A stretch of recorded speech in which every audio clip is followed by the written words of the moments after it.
There's a lot of talk now. Jason Garrett doesn't have a contract. And unlike the story that Jerry has offered Dak a new deal, they just haven't agreed on it, he has not offered Jason Garrett a deal. So in Dallas, they're pouncing on it. If they lose Sunday, they're now, a football team that looks like on the out looking in. They have some of the best young talent. So Jerry Jones goes on radio yesterday to make a point of supporting Jason Garrett, his coach, who's now on the hot seat, at least from the media and fans' perspective. Okay, would he be sought after? So let's just start with that. He actually would be. The NFL's got 6 or 7 openings every year. And let's be honest, the best available coach on the market that's actually won divisions is Mike McCarthy, and Green Bay may be better without him. Then you got 4 college coaches whose names are out there. Brian Kelly at Notre Dame, Lincoln Riley, Oklahoma, Matt Rule at Baylor, Matt Campbell at Iowa State. Then you got a couple of young coaches, Eric Bieniemy, Kansas City, Chris Richard, Dallas, who have never been given an opportunity. They will get one. Then 2 guys like Todd Bowles and Mike Pettin, who have been head coaches, failed, but people think they probably deserve a second chance. Jason Garrett fits very nicely into that. There's not a lot of guarantees. I mean, after Mike McCarthy, who could you say, yeah, he's won divisions in the NFL, and nobody out there? I mean, Rex Ryan, you want to go down that nonsense again? Mr. Guaranteed Super Bowl guy? So Jason Garrett would have offers, and there's about 6, 7 job openings. We already know Washington's going to look for a coach. Keep your eye on Cleveland, Jacksonville. Teams go on a 5-game losing streak. Minnesota, Mike Zimmer could be in trouble, and he's a great coach. So I do think on the open market, how many guys can say, oh, he has won the division multiple times. Oh, who was his quarterback? Dak Prescott. That's going to get a job. But I think Jerry already knows who his next coach is. I'm not sure he's ready to hire him, but I know who Jerry's next coach is when he decides to hire him. Maybe this year, it may be 2 years down the road. It's Lincoln Riley at Oklahoma, and there's 2 reasons why I think Lincoln Riley is going to accept it when Jerry offers. Now, I'm not saying he's going to offer it now. There's 2 things happening to think about. Lincoln Riley, first of all, is brilliant. He makes every quarterback work. So just think about these 2 or 3 things. Number 1, he made Baker Mayfield into a star. Jalen Hurts was benched in Alabama. He's a star. Kyler Murray was a baseball guy over a football guy. Made him into a star. Dak Prescott. That'd be a pretty good fit now, wouldn't it? A quarterback who needs another level. Secondly, there's a major burnout factor happening in college football for coaches. It used to be there was a National Letter of Intent Day on February, 5th.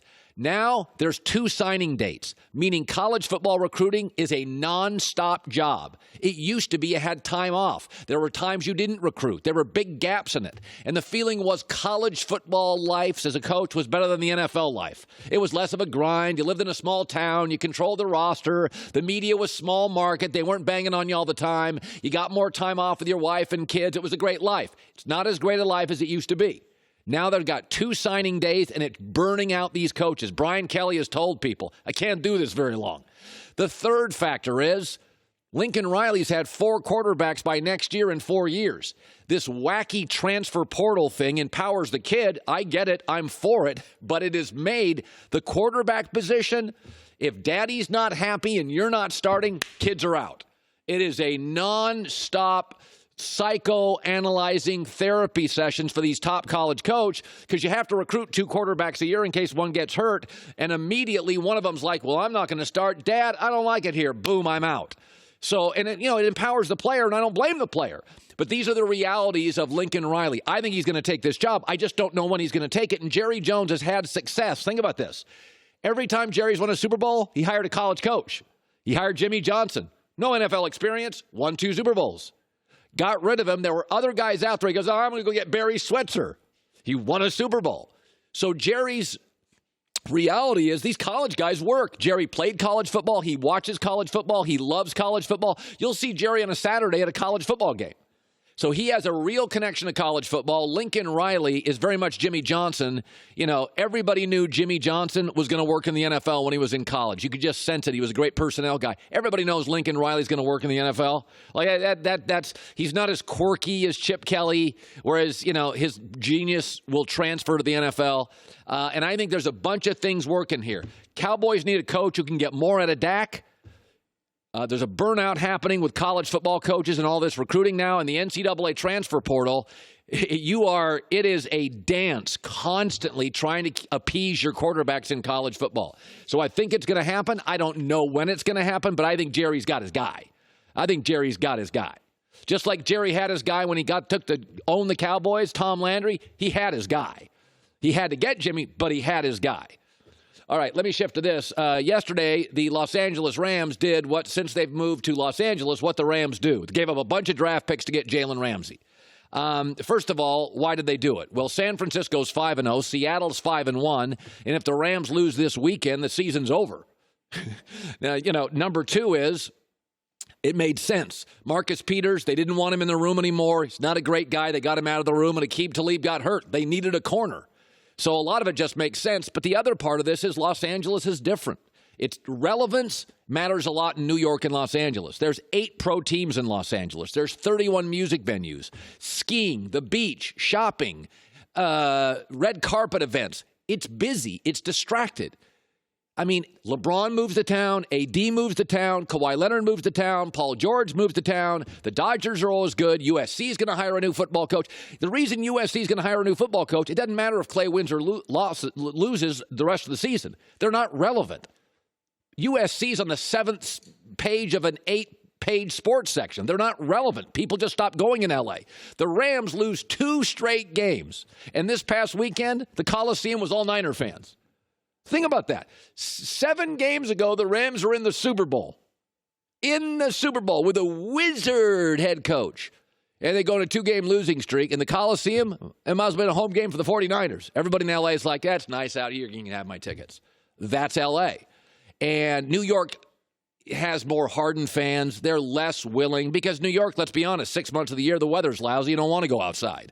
But in Los Angeles, entertainment capital of the world, what do? Marcus Peters, I talked about it on this show, had become corrosive in the locker room. Get him out of here. Aqib Talib is hurt, and it's like, all right, we need a corner. Let's get the best one on the market. And remember, in Los Angeles, draft picks, nobody cares. They don't even care. LeBron goes to Cleveland. It's amazing. We had a Laker team full of Kuzmas and Brandon Ingram and Lonzo Ball, and nobody cared. Remember when Kobe Bryant signed that contract his last couple of years? He signed a huge deal, and everybody's like, it's kind of stunting the growth of all the young players. Do you know why they did that? Because Time Warner said, we're not giving you all those billions of dollars unless Kobe's on the team. We're not giving you that for Kyle Kuzma and Lonzo Ball and Julius Randle. L.A. and New York are different. Think about how big Chicago is. There are boroughs in New York bigger than Chicago.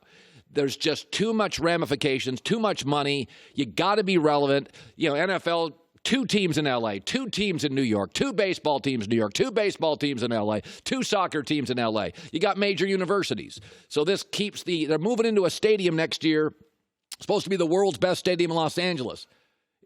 What are you going to say? Hey, we got a bunch of draft picks. Or are you going to say, we got the best corner, best defensive lineman, we got the best this, we got the Sean McVay. They want to bring stars into that stadium. So it makes complete football sense. Are they going to pay a lot for him? Yes. But that's just the way it is. This is a highly distracted market. 2 straight losses. The stadium this weekend was all 49er fans. And remember, last year the Rams went for it. They did go for it last year. Remember, they went and got Peters and Talib and Ndamukong Suh, and they got him to the Super Bowl. So in the Rams' eyes, it's like, yeah, this go for it thing works.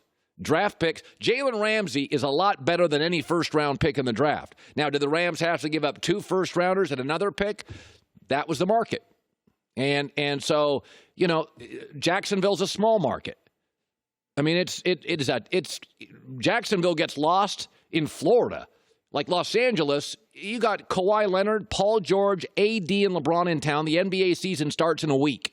What are you just going to lose this weekend and the season's over? Because I got news for you. Nobody will go to the games. That's the way L.A. is. Nobody will go to the games. USC is giving away tickets. So remember when the Clippers landed Kawhi Leonard? Do you remember the comment from like Doc Rivers and Steve Ball? Doc Rivers said, if we didn't land him, I was just going to take the franchise to Seattle. Like, that's how it felt. If you don't land Kawhi Leonard and the Lakers have LeBron and AD, we're invisible. We are literally lost in this city.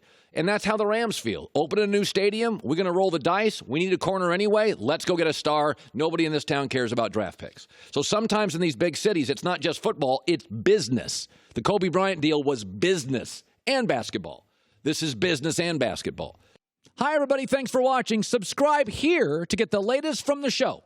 Also, be sure to check out more of the best clips from The Herd or go watch a few segments from other shows on FS1.